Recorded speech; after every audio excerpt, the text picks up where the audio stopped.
Parfois cynique, parfois confiant, mais jamais complaisant. Francis Gosselin. Croyez-le ou non, il semblerait qu'en cette fin de 2024, les DVD ont toujours la cote. En effet, il y a le Montréalais Jean-François Hall, 42 ans. 42 ans. 42 ans. On est la gang de 82. Oui, 82.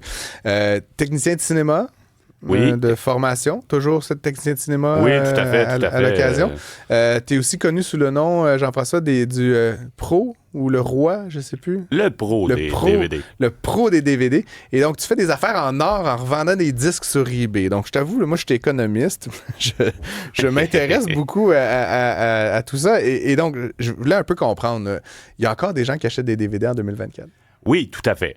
Ce que je réponds souvent à ça, c'est que, j'ai pas besoin de la vaste majorité de la population. Là. Si on fait le calcul, je vends à la grandeur du Canada. 1% de la population, ça donne 350 000 personnes. Et puis, j'ai pas assez de stock pour fournir pour tous ces gens-là. Donc, est-ce que la majorité des gens n'en veulent pas? Ça m'importe peu. Mais à quoi ça ressemble la clientèle d'acheteurs de DVD? Parce que je t'avouerais que moi, tu sais, je regarde mon ordi. Bon, j'ai ma PlayStation, peut-être mais tu sais, spontanément, j'achète des contenus numériques. Tu sais, j'essaie de comprendre c'est qui le client pour toi, mettons, typique. J'ai vraiment pas de client typique. Okay. C'est vraiment de tous les âges, des hommes, des femmes. J'ai des adolescents qui en achètent.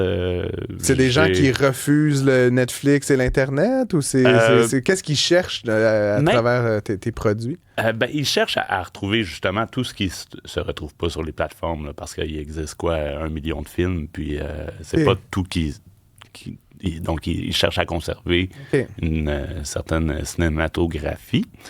Mais aussi, il y a des gens, c'est pour à la garderie, au chalet. J'ai des profs qui m'achètent des films pour montrer en classe à leurs élèves. C'est quand même intéressant. De tout, et puis, y a-tu une catégorie de gens qui achètent ça un peu pour le volet vintage, là, genre un peu collection, tu sais, genre c'est plus capture d'époque là, qui vont mettre ça sur un mur ou dans une collection, par exemple? Non, c'est plus par rapport aux collections, oui, tout à fait. Puis les gens qui veulent transmettre aussi, soit conserver un héritage ou transmettre un héritage. Là, j'en parlais avec mon recherchiste Maximile Sawyer là, qui t'a contacté, puis on avait un débat qui n'en était pas un. Moi, comme je te dis, je veux pas, tu sais, je suis fasciné là, par ton affaire, mais moi, je suis vraiment pas un client de mais DVD. Je vends des Blu-ray aussi. Ben, c'est ça, OK, mais pour moi, là, DVD, là, c'est comme c'est une affaire, là, mais là, Max, il m'expliquait, puis je sais que ça existe des Blu-ray, mais c'est le même disque, là, grosso modo. C'est un disque de meilleure qualité. C'est ça, mais tu vends des Blu-ray aussi? Oui. OK, fait que le roi des DVD, c'est aussi le roi des Blu-ray. C'est quoi la proportion, mettons, de l'un et de l'autre? Je te dirais, c'est grosso modo moitié-moitié. OK. Sauf qu'en proportion de quantité, j'ai beaucoup moins de Blu-ray. À la maison, j'ai environ 600 Blu-ray en vente, puis j'ai 6 000, 7 000 DVD. En tout temps. Puis où est-ce que tu les trouves, les DVD? Parce qu'il faut que tu les achètes pour pouvoir les revendre. Là. Ça vient d'où ton approvisionnement? Parce que, tu sais, je lisais aussi qu'il y avait certains magasins qui avaient cessé en 2024 d'en vendre. Oui, là. Best Buy, tout ça. Fait que, tu sais, la part de nouveauté est moins grande là, dans le marché qu'elle l'était. Toi, il faut que tu trouves des endroits pour t'approvisionner. Comment ça fonctionne? Oui, écoute, en fait, ça en est même presque une problématique, là, parce qu'avec la couverture médiatique, tout ça, là, je reçois des centaines de messages de gens que leurs DVD sont dans le fond du garde-robe depuis longtemps, puis ils veulent me vendre. Okay. Je refuse pratiquement tout le monde. Ah oui, hein? Parce que j'en ai trop, j'ai pas toujours le temps de faire les mises en vente, tout ça. Où est-ce que j'en trouve dans les pawn shops? Il s'en vend beaucoup, dans les marchés aux puces. Mettons un vieux DVD que personne ne veut, là, si t'achètes ça pour 50 cents. Oui, grosso modo. Là. Puis c'est quoi, tu revends pour 5 $ ou un truc comme ça? Il y a vraiment un marché, de la rareté, là. Oui, Okay. Exactement. Puis mettons, tu dis que tu les veux pas, mais mettons que j'avais une caisse de DVD puis que c'était des bons, là, puis que je viens de t'es donner. En tout cas, si tu me les offres, ça va me faire plaisir. Mais est-ce que tu les regardes pour t'assurer qu'ils fonctionnent? Est-ce que tu as comme un processus de qualité? Je veux dire... Tu dis qu'il faut que tu les mettes en ligne, il faut que tu fasses une photo, je sais pas, il y a quand même un processus. Oui, tout à fait. Il y a un processus de mise en vente. Explique-nous un petit peu, là, entre moi qui te dis j'en ai, puis la mise en vente, c'est quoi la séquence? Je vais les récupérer tout d'abord. Ensuite, je vais les trier en fonction des genres, tout ça. Je vais faire la vérification de chaque disque au visuel.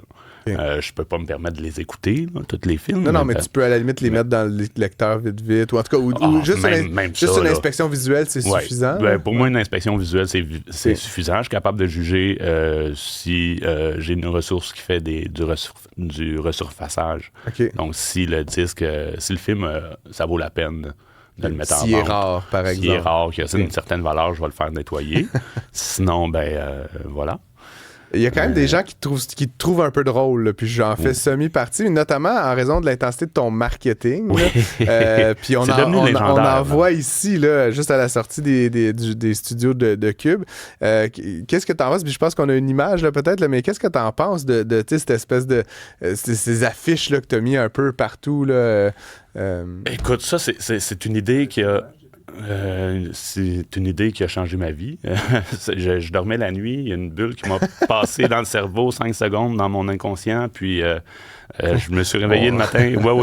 Je me suis réveillé le matin, je me suis dit, il y a des affiches électorales, c'est gratuit partout. On venait de finir une campagne électorale. Fait que t'es allé décrocher des affiches. Je suis allé en chercher, mais je le fais encore pour chaque élection partielle à puis Montréal. Les partis sont contents de ça. Là, ça leur fait moins de travail. Ça, là, oui. C'est ça, okay. Puis j'ai élaboré là, tout le concept de mon affichage.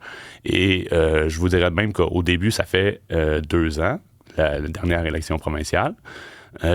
Au départ, je me disais, je vais faire ça une fois, puis même les gens vont en rire, vont dire... Consciemment, là, je me disais, les gens, ça va cracher l'œil, mais je vais peut-être recevoir comme des injures ou whatever. C'est jamais arrivé. Okay. Et je suis rapidement devenu...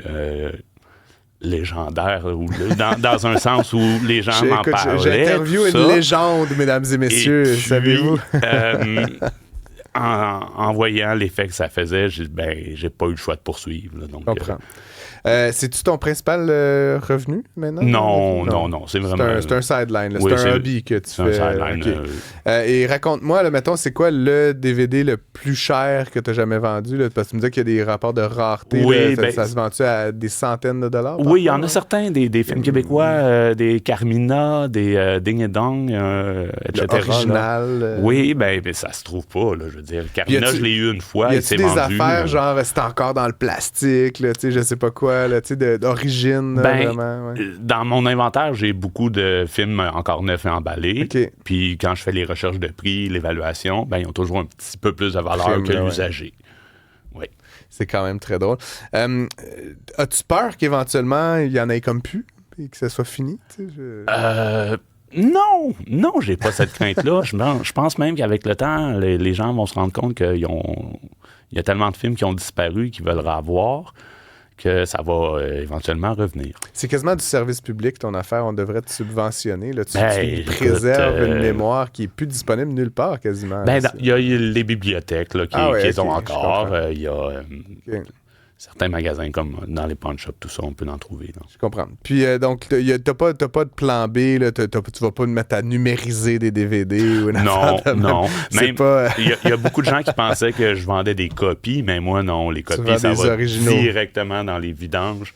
Je vends que des originaux. J'ai déjà entendu qu'un DVD, ça s'effaçait avec le temps. C'est-tu vrai, ça? Après 20 ans, il y a plus de... Dans les derniers jours, je lis ce genre de commentaires-là, beaucoup.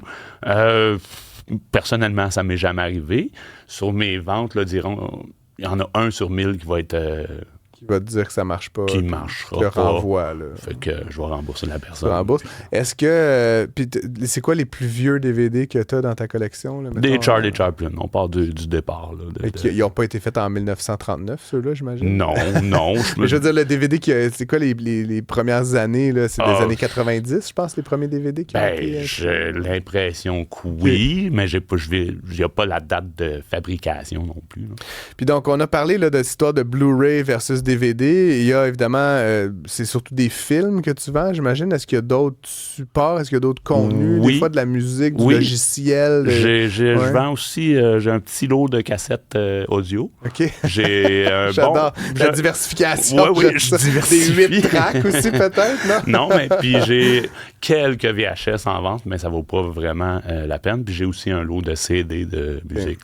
Fait que tu deviendras pas non plus le Archambault bis là, non. avec avec toute une panoplie de produits multimédia. Là. Ton truc, c'est vraiment juste le que DVD. c'est venu à moi. Ça m'a été offert. Ça faisait partie d'un package.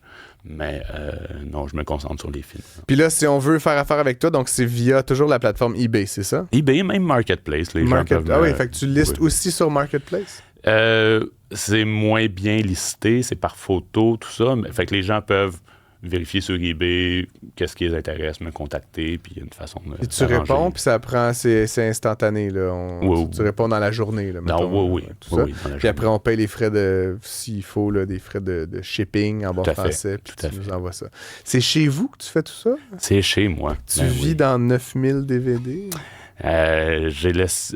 J'en ai dans mon salon, dans ma cuisine. Tu pensais déménager pour plus grand éventuellement? Oui, mais la crise du logement, les prix, tout ça. Mais j'ai une pièce pour ça, j'ai mon corridor et je vais vous avouer, j'en ai même dans ma chambre. C'est quand même intéressant et bien intriguant. Jean-François Hall, merci d'être venu avec nous en studio. Je rappelle que tu es le pro du DVD. Joyeuse fête à tout le monde. Joyeuse merci de m'avoir fête. invité. Si vous cherchez une copie originale d'un vieux film québécois que vous ne retrouvez pas sur l'Internet. J'ai pas tout, mais... Il n'a pas tout, mais il en a beaucoup. Merci beaucoup à toi, Jean-François. C'était un plaisir.